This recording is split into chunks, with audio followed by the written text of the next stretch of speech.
क्या आपने कभी सोचा है कि दुनिया का सबसे मुश्किल काम क्या होता है? किसी ऐसी व्यक्ति को कुछ बेचना जिसे उसकी ज़रूरत होती नहीं है, या शायद उसे लगता है कि उसे उसकी ज़रूरत नहीं है। आज मैं आपको एक ऐसी बात बताने जा रहा हूँ जो आपको शायद लगे कि ये कैसे पॉसिबल हो सकता है। ह्यूमन साइकोलॉजी और सेल्स मतलब बेचने की कला के बारे में वो बातें मुझे पता चली जो शायद एमबीए डिग्री करने के बाद पता चलती है। मैंने एक सड़क किनारे जूस बेचने वाले इंसान को डिजिटल ई बुक्स बेची। वो इंसान कड़ी धूप में एक सड़क के किनारे बैठकर खड़े होकर गन्ने का जूस बेचता, गन्ने का जूस निकाल कर वो अपने कस्टमर को बेचता। ऐसे इंसान को मैंने कन्विंस किया ई बुक लेने के बारे में। तो पैसा लॉजिक यहाँ पे काम करता है कि how you convince the people. आप अपनी बात सामने वाले को कैसे मनाते हो ताकि वो आपके काम के लिए राजी हो जाए, एग्री हो जाए। तो यहाँ पर इस वीडियो में सिर्फ कहानी नहीं बताऊंगा बल्कि उस पैसा लॉजिक को बताऊंगा या डिकोड करूंगा जिसके माध्यम से आप किसी को भी कुछ भी बेच सकते हैं। चाहे एक स्टार्टअप चला रहे हो, चाहे जॉब का इंटरव्यू दे रहे हो, या अपना कोई प्रोडक्ट बेचने वाले हो या बेच रहे हो, आपको साइकोलॉजिकल ट्रिगर समझना है, साइकोलॉजिकल बातें समझना है। वो आपकी पूरी सोच बदल देंगे जिसका जिक्र मैं यहाँ पे करने वाला हूँ। सुनिए ध्यान से, समझ जाइए कि कैसे आप कन्विंस कर सकते हैं कोई भी चीज़ को बेचने के लिए। और आमिरी कहाँ से आती है, रिचनेस कहाँ आती है, इंसान आमिर कब बन पाता है। सच्चाई यही है दोस्तों, सर्विस या नौकरी करके आमिर कोई भी नहीं ना बन पाएगा। आपको कोई ना कोई बेचना मतलब बिजनेस करना ही पड़ेगा। बिना बिजनेस के कोई भी इंसान अभी तक तो आमिर नहीं बन पाया और इसके आगे भी नहीं बनेगा। जो इंसान ने सेल्स में बेचने की कला में महारत हासिल कर ली वही इंसान आमिर बन पाता है। तो आपको वो कला आनी चाहिए, आपको वो कन्विंसिंग स्किल होनी चाहिए, कम्युनिकेशन पावर होना चाहिए, बोलने की कला आपको सीखना है। तभी सामने वाले को आप इफ़ेक्टिव वे में वो अपनी बात बता सकते हैं ताकि वो कोई चीज़ आप जो बेचने वाले हैं उसके लिए वो एग्री कर जाए। तो ऐसा मैंने उस जूस वेंडर को मैंने एक सेट ऑफ बुक्स मतलब 4 5 6 किताबें मैंने उसको बेची, उसके हेल्प के लिए थी। और उसको मैंने ये बताया कि ये किताबें तो दूसरे को भी बेच सकता है जिसको इसकी ज़रूरत है। तो यहाँ पे फटाफट मैं आपको वो साइकोलॉजिकल ट्रिगर्स बता देता हूँ सो दैट आप भी अपने फील्ड में जहाँ पे भी आपको ये बुक्स या ये बातें, ये नॉलेज आपको कहीं काम आ सकता है, ऐसा मेरा मानना है। तो ध्यान दीजिए, लास्ट तक देख लीजिए, इस वीडियो को कवर कीजिए। और लास्ट में आपको वीडियो अच्छा लगता है तो चैनल को सब्सक्राइब और वीडियो को लाइक अवश्य करें। ये बात कुछ समय पहले की है। मैं एक जूस वाले के पास, जूस वेंडर के पास खड़ा था। तेज गर्मी थी वहाँ पर, उसके सामने काफ़ी भीड़ थी जूस पीने के लिए। गर्मी के मौसम में मैंने देखा कि वो जूस वाला बहुत मेहनत कर रहा था, लेकिन उसके काम करने के तरीके में कोई व्यवस्थित सिस्टम नहीं था। वो थका हुआ था, चिड़चिड़ा हो रहा था और पैसे की लेन देन में भी गलतियाँ कर रहा था। मान लीजिए यहाँ पर उसका नाम हम राजू रख देते हैं। तो उस समय मेरे पास एक खुद की ई बुक लिखी हुई थी, उसका नाम था द लॉजिक ऑफ इफिशिएंसी। आप ज़रा सोचिए, कोई इंसान जूस बेचता है, धूप में खड़ा होकर जूस बेचता है अपने कस्टमर को। क्या वो इंसान ई बुक खरीदेगा? क्या उसके पास समय है उस ई बुक को रीड करने के लिए या उस ई बुक्स को बेचने के लिए आगे वाले इंसान को? तो हर किसी को लगेगा कि नहीं, ये सामने वाला इंसान या जूस वाला तो ई बुक्स लेगा नहीं। हो सकता है उसको ये बातें पता भी होगी या नहीं पता होगी कि ई बुक होती है, डिजिटल किताब होती है और वो मोबाइल या लैपटॉप या टैबलेट के अंदर पढ़ी जा सकती है।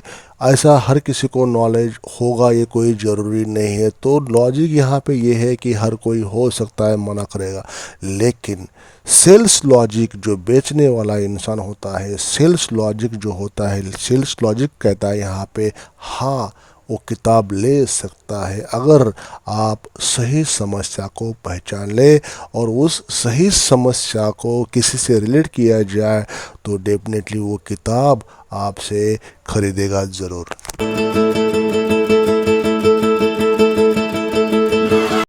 सेल्स का पहला नियम होता है लोग प्रोडक्ट नहीं खरीदते हुए अपनी समस्या का समाधान खरीदते।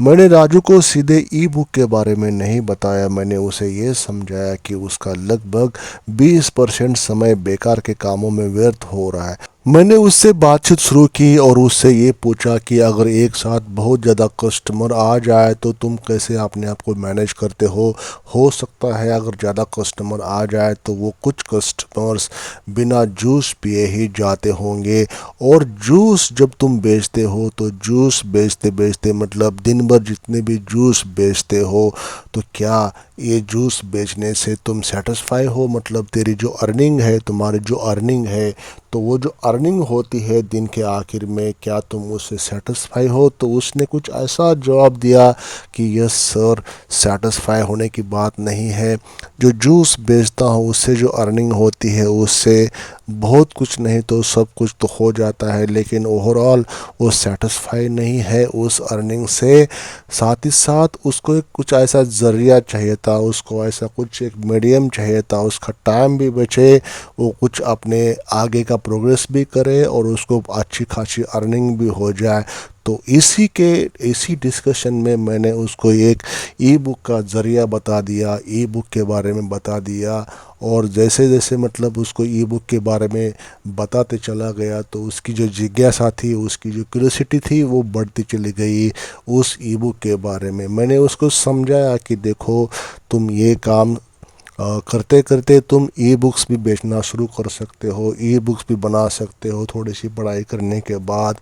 और साथ ही साथ ये जो दुकान है तेरा, तुम्हारा जो दुकान है जूस बेचने का, जो वेंडर्स वो काम करता था वो साथ साथ करके उसको तुम ई बुक भी बेच सकते हो, कस्टमर्स को डिस्प्ले करो, यहाँ पे एडवर्टाइजमेंट करो, यहाँ पे सामने पैम्पलेट रखो, डिस्प्ले रखो, बोर्ड रखो कि e books are available here, यहाँ पे हम ई बुक्स बेचते हैं, ऐसे बोर्ड्स रखो, जो कस्टमर जूस पीने के लिए आएगा वो अपने आप यहाँ से तेरे पास से जो उनको किताब या जो किताबें उनको सच में सही लगेगी वो किताबें वो तेरे से ले सकती है, ऐसा उसको मैंने कन्विंस किया।